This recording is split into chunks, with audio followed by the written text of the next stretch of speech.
Within the last month, 3 very notable bands have pulled out entirely and unexpectedly from the Spotify platform in what appears to be a growing trend. The first was at the end of last month with the experimental rock legends Deerhoof, but this seems to have inspired 2 others to follow in the form of Shushu as well as King Gizzard and the Lizard Wizard. King Gizzard being the most shocking of the bunch considering their 1.5 million monthly listeners. Their entire solo discography is now gone, and it appears that Deerhoof and Shushu are working to get to the same place. Each band has made pretty similar statements regarding their removal, with Shushu going so far as to say that Spotify is a, quote, garbage hole violent Armageddon portal, which would be a pretty sick song or album title, I gotta say. In the wake of these bands pulling out of what is the biggest streaming platform in the world, there's been quite a bit of confusion, but there's one big factor that collectively acts as their reasoning. That being a recent nearly $700 million investment from the Spotify CEO Daniel Ek in a German company that creates AI-powered military equipment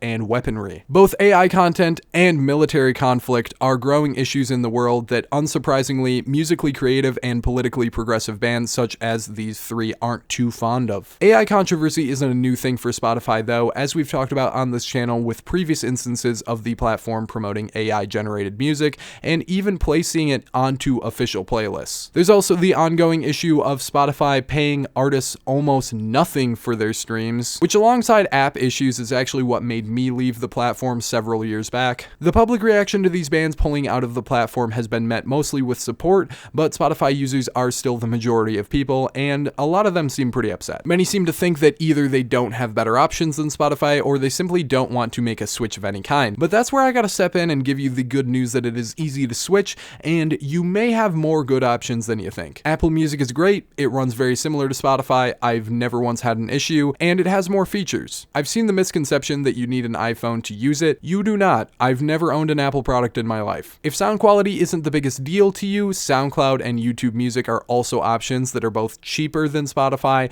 and have a bigger selection due to user-submitted songs. But if sound quality is a big thing for you, good news again, because Tidal has more or less the exact same selection as Spotify, but their whole focus is that they have exceptional sound quality, and they pay out a ton more to artists than anything we've mentioned before this. But if you aren't convinced, just remember that physical media is always a great option to support artists, and that's something that you might want to keep in mind, because that way you can always keep the music that you love permanently. But that's just some thoughts and news on this ongoing situation so far. Feel free to let me know what you think in the comment section, and remember to like and follow for more music related content.